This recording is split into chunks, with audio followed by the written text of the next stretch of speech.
여러분, 정의는 새해 복 많이 받으십시오. 어제가 구정이었고 또 설날이었습니다. 정의는 새해에도 여러분의 가정에 하나님의 은혜와 평강이 풍성히 임하시기를 축원합니다. 설날은 우리 한민족의 가장 큰 명절입니다. 멀고 가까이 여기저기 떨어져 있던 가족들이 오랜만에 한자리에 모여서 새해를 주신 하나님 앞에 다 같이 가정 예배로 제단을 쌓습니다.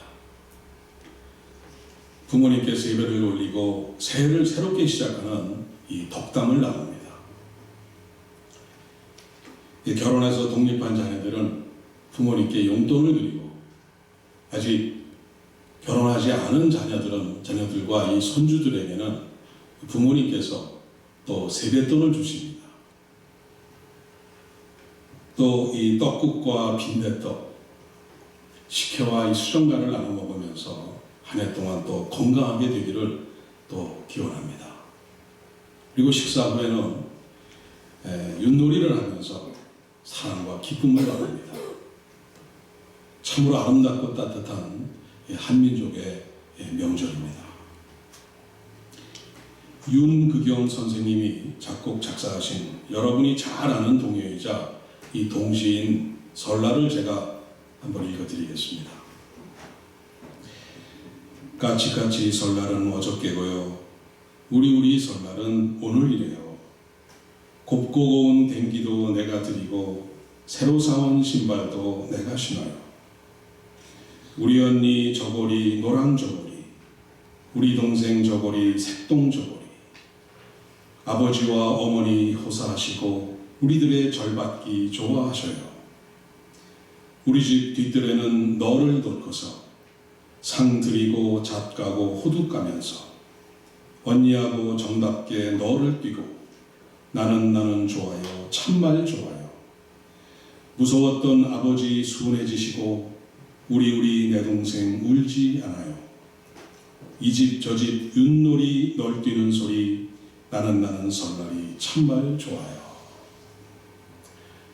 이 상상만 해도 너무나 아름답고 가슴이 따뜻해지는 정겹고 그리운 지난 날들의 추억입니다. 이렇게 사랑하는 부모님과 같이 가족들과 형제들이 한자리에서 좋은 시간을 나누는 것은 하나님께서 우리 인간에게 부여하신 너무나 고귀한 행복이자 기쁨입니다. 하지만 오늘 이러한 행복과 기쁨을 나누지 못하는 사람들이 우리 주위에 너무나 많이 있습니다. 어제 우리 교회가 후원하고 있는 이 북한선 교회를 이끌고 있는 이 목사님과 통화를 했습니다. 이 목사님은 고향이 평양입니다. 고향이 그립고 부모님이 보고 싶다면서 생각만 해도 마음이 울렁거리고 목이 메인다고 말씀하셨습니다. 이 목사님 외에도 고향에 가지 못하는 많은 이산가족들과 실향민들, 탈북민들이 있습니다. 나이 90살이 넘으신 이 고령의 부부가 고향에 꼭 한번 가보기 위해서 아직도 죽지 않고 살고 있다면서 눈물을 흘리시면서 TV 인터뷰에 응하는 것을 보았습니다.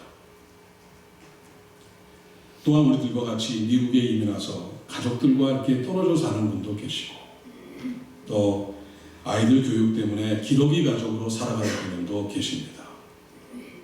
이외에도 이런 모양 저런 모양으로 가족들과 또 고향과 집에서 떨어져서 외롭게 살아가는 사람들이 주변에 많이 있음을 우리는 볼 수 있습니다. 오늘 본문에도 이 가족들과 또 집에서 떨어져서 혼자서 외롭고 쓸쓸하게 살아가는 사람이 한 사람 등장합니다. 예수님의 고향인 이 갈릴리 가버나움에 한 사람이 살고 있었습니다. 그는 젊은 시절에 많은 꿈과 야망을 갖고 있던 사람이었습니다. 그래서 그는 당시 갈릴리 지역에서 가장 중요한 항구 도시이자 가장 번성하던 도시인 이 가버나움에 자리를 잡고 열심히 일을 하면서 살았습니다. 동쪽의 이 시리아와 이 서쪽의 이 팔레스타인 지역을 왕래하는 이 대상들이 거쳐가는 곳이었고, 또 점령군 이 로마 군인들의 군함으로도 이용되는 그런 곳이었습니다. 그래서 그는 자신의 능력과 근면함으로 열심히 일을 해서 돈도 벌고 모아서 아름다운 신부를 맞아 가정도 꾸렸고, 또 자녀들도 낳아서 부끄러울 것이 없는 듯 이렇게 보였습니다. 어떤 그는 자신과 거래하며 이 동업하던 자들과 같이 무역업에도 손을 대면서 자주 여행도 하기도 했습니다.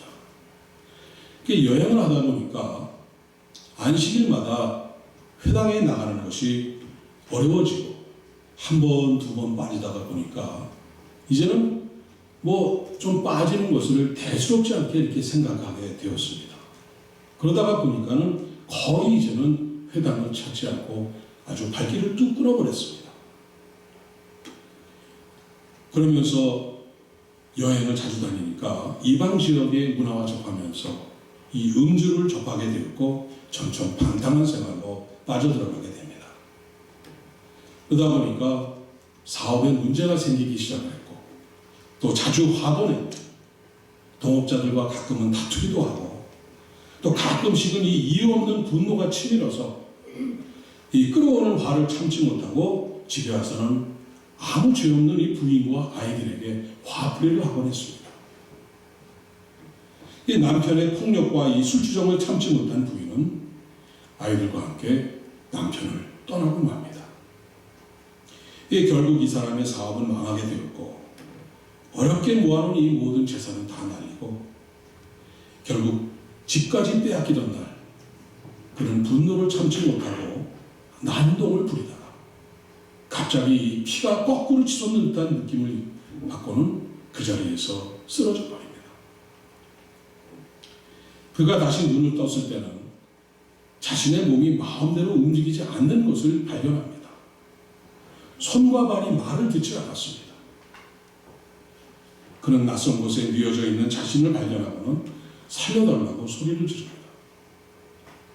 그때 다가온 것은 쓰러진 그를 측은히 여겨서 그를 자기 집에다 옮겨다가 치료를 받게 한 그의 친구였습니다. 그가 할 수 있었던 것은 소리를 쳐서 자신의 배고픔을 호소하고, 소리를 쳐서 대소변을 좀 걸러달라고 할 수 있는 것밖에는 아무것도 없었습니다. 그렇게 시간이 흘러갔습니다. 그의 곁에는 아무도 없었고 아무도 찾아주지 않았습니다. 그는 완전히 홀로 버려진, 그야말로 남겨진 어벤던된 사람이었습니다. 그의 침상은 오물로 물들어서 악취를 풍겼고, 그는 말을 안 듣는 자신의 몸을 원망하면서 괴성을 지르면서 울부짖었습니다. 그는 이렇게 사는 것보다는 죽는 것이 낫겠다고 하면서 죽는 방법을 매일 모색했습니다. 그러더니 죽기 전에 사랑하는 아내와 자식들이 보고 싶었습니다. 또 부모님 생각이 자꾸 생각이 나서 눈물이 마를 날이 없었습니다.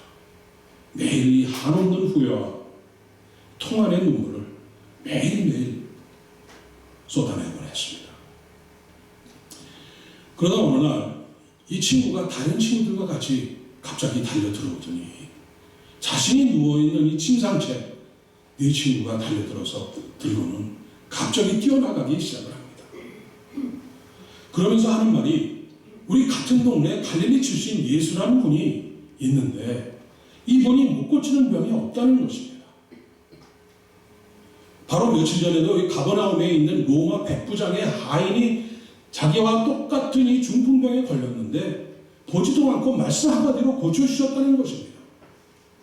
그래서 이 친구는 도대체 자기 친구들이 좀 도대체 자기에게 무슨 말을 하고 있는지 도무지 알아들을 수가 없었습니다. 드디어 어느 집에 도착했는데 너무나 많은 사람들이 와 있어서 도저히 그 집 안으로 들어갈 수가 없었습니다. 그러더니 그 친구들이 자기를 내려놓고 갑자기 그 집의 지붕 위에 올라가서 지붕을 뜯어내기 시작을 합니다. 그리고는 침상 그 구덩이에다가 밧줄을 묶어서는 그 집 밑으로 내려가기 시작을 합니다. 그러자 그 눈에 인자하고 따뜻하게 보이는 분이 앉아 계신 것이 눈에 들어왔습니다. 그분께서 시원하고 따뜻한 눈으로 잠시 쳐다보시더니 작은 자야 안심하라 내 죄사함을 받았느니라 하시는 것이었습니다. 이것이 오늘 본문의 배경입니다. 본문 2절을 제가 읽어드리겠습니다. 침상에 누운 중풍병자를 사람들이 데리고 오거늘 예수께서 그들의 믿음을 보시고 중풍병자에게 이르시되 작은 자야 안심하라 내 죄사함을 받았느니라. 그러자 사람들이 수군거리기 시작을 합니다. 이 사람이 신성을 모독한다. 죄를 사하는 것은 오직 하나님만이 하실 수 있는 일인데 이 참남하게 어찌 저 사람이 죄를 사한다고 말할 수 있는 것인가? 신성을 모독하도다 하는 마음을 품었습니다. 그러나 심령까지 감찰하시는 예수님께서 그 생각을 아시고는 이렇게 말씀하셨습니다. 본문 5절의 말씀입니다. 내 죄사함을 받았느니라 하는 말과 일어나 걸어가라 하는 말 중에 어느 것이 쉽겠느냐? 여러분 생각에는 어떤 것이 쉽다고 생각하십니까? 내 죄사함을 받았느니라 하는 말과 일어나 걸어가라 하는 말 중에서 어떤 것이 더 쉬워 보이십니까?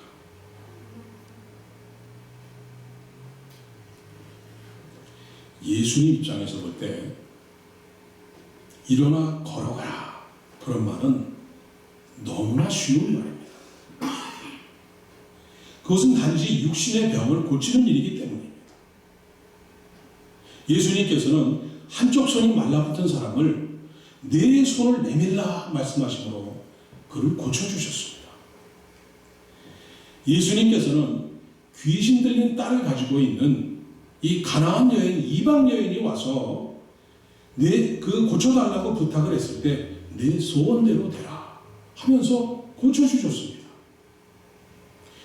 예수님께서는 이 베데스다 연못가에 누워있는 이 38년 된 병자에게 일어나 내 자리를 들고 걸어가라 하고 말씀하시니까 그 친구가 그 자리에서 벌떡 일어나서 자리를 들고 갔습니다. 예수님께서는 자기 종을 고쳐달라고 찾아온 이 로마 백부장이 종을 데려온 것도 아닌데 자기 종을 좀 고쳐주십시오. 그랬을 때 이스라엘 중 아무에게서도 이만한 믿음을 내가 보지 못하였다. 내 믿음대로 될지어다. 그 말씀 한마디로 그 종이 즉시 고침을 받았습니다. 예수님의 입장에서 볼 때 일어나 걸어라. 이 말은 우리들이 쉽게 표현하는 식은 죽 먹기입니다. 너무 쉬운 말이었습니다. 그것은 단지 육신의 병을 고치는 일이고 예수님이 말씀하면은 모든 병을 치유하는 하나님의 능력이 그 안에 내재되어 있기 때문인 것입니다. 그런데 이 내 죄사함을 받았느니라는 말은 왜 하기가 어려운 말이겠습니까? 대단히 어려운 말입니다. 성경은 말씀합니다. 레위기 17장 11절 생명이 피에 있으므로 피가 죄를 속하느니라. 히브리서 9장 22절 피 흘림이 없은즉 사함이 없느니라 하셨습니다. 그래서 이 내 죄사함을 받았느니라 이 말은 피 흘림이 없이는 할 수 없는 말입니다. 누군가가 그 죄값을 피를 흘려서 치러야 한다는 것입니다. 이 말씀은 곧 예수님께서 그 중풍병자를 대신해서 피를 흘리시더라도 그 중풍병자를 죄를 용서해 주시겠다, 사해 주시겠다는 그런 말씀을 하시는 것입니다. 그러니까 어느 것이 쉬운 말이고 어느 것이 어려운 말이겠습니까?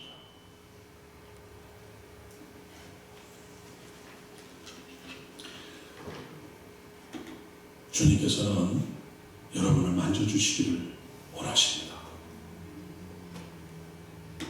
일어나 걸어가라는 말씀으로 우리 육신의 병, 마음의 병만 치유해 주시는 것이 아니라 내 죄사함을 받았느니라 이런 말씀으로 주님께서는 우리 영혼의 병까지 깨끗하게 치유해 주시기를 바라고 계십니다. 이 일을 위해서 주님께서는 우리를 대신해서 십자가에서 피를 흘리셨습니다. 이사야 53장 5절 말씀입니다. 너무나 잘 아시죠? 그가 찔림은 우리의 허물 때문이요 그가 상함은 우리의 죄악 때문이라.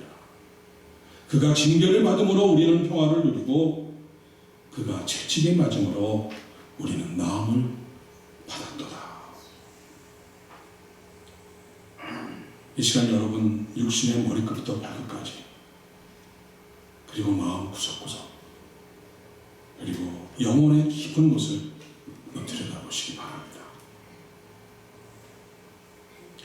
육신의 크고 작은 질병으로 고생하는 분 계십니까? 마음의 상처와 쓴뿌리들로 인해서 아파하고 잠 못 이루면서 계시는 분 계십니까? 온갖 부끄러운 것들에 중독되어서 그 끊지를 못하고 거기에 사로잡혀 있는 분 계십니까? 또 온갖 더러운 죄악들, 이 탐욕과 증오와 교만함으로 병들어 있는 여러분의 영혼을 오늘 이 시간에 여러분의 영혼을 만져주시기를 주님이 원하고 계십니다. 우리 주님은 우리를 만져주시는 분입니다. 이 세상에서 내 마음을 아시고 내 마음을 만져주시는 분은 주님밖에는 없습니다. 내 영혼을 어루만져 주시는 분도 주님 한 분밖에는 없습니다. 내가 지쳐 쓰러질 때 내게 다가와서 내 마음을 만져주시고 나를 품어주시는 분은 주님밖에 없습니다. 내 상처를 치유해 주십니다.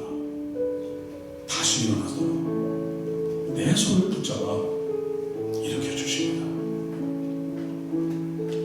이 시간 우리 다 같이 주님과 함께 주님과 같이 내 마음 만지는 분은 없네 찬양을 한번 같이 부르겠습니다. 주님과 같이 내 마음 만지는 분은 없네 오랜 세월 찾아 난 알았네 내겐 주밖에 없네 주잡이 강같이 흐르고 주 손길 치료하네 고통받는 자녀 품으시니 주밖에 없네 주님과 같이 내 마음 만지는 분은 없네 오랜 세월 찾아 난 알았네 내겐 주밖에 없네. 다 같이 한번 찬양하시겠습니다. 주님과 같이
주님 나를 긍휼히 여겨 주옵소서.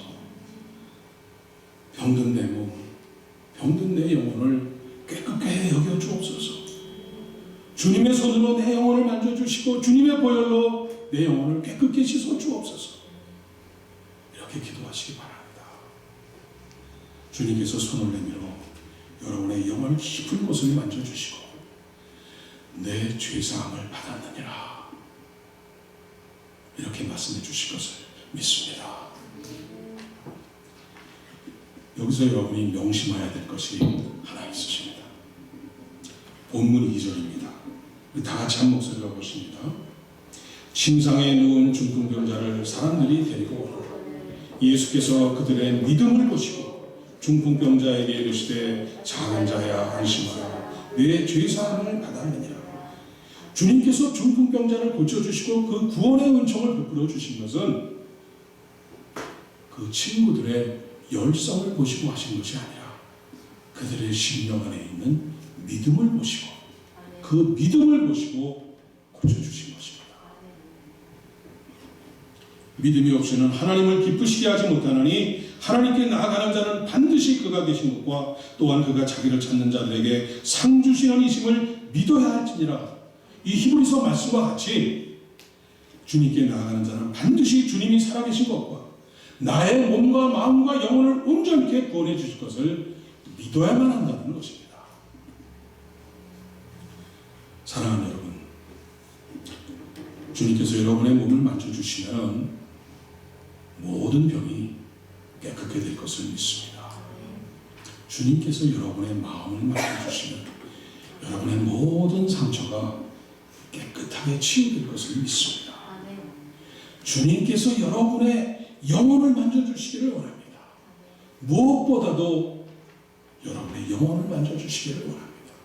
그래서 주님께서는 그 어려운 길, 십자가의 길을 가신 것입니다. 십자가에 달려 피를 흘리심으로 우리의 죄를 깨끗하게 씻어주셨습니다. 이 시간 주님께서 여러분의 영혼을 만져주시기를 원합니다. 주님의 십자가 보혈로 여러분의 죄가 깨끗하게 씻음을 받고 새롭게 소생되는 영혼이 되시기를 축원합니다. 주님께서 오늘 여러분에게 말씀하십니다. 내 죄사함을 받았느니라. 일어나 내 침상을 가지고 집어 가라. 오늘 주님께서 여러분에게 주시는 말씀입니다. 이제 모든 육신의 병, 마음의 상처들이 치유되었습니다. 그리고 여러분이 모든 죄를 사하셨다고 선포하십니다. 이제 집으로 가라고 말씀하십니다.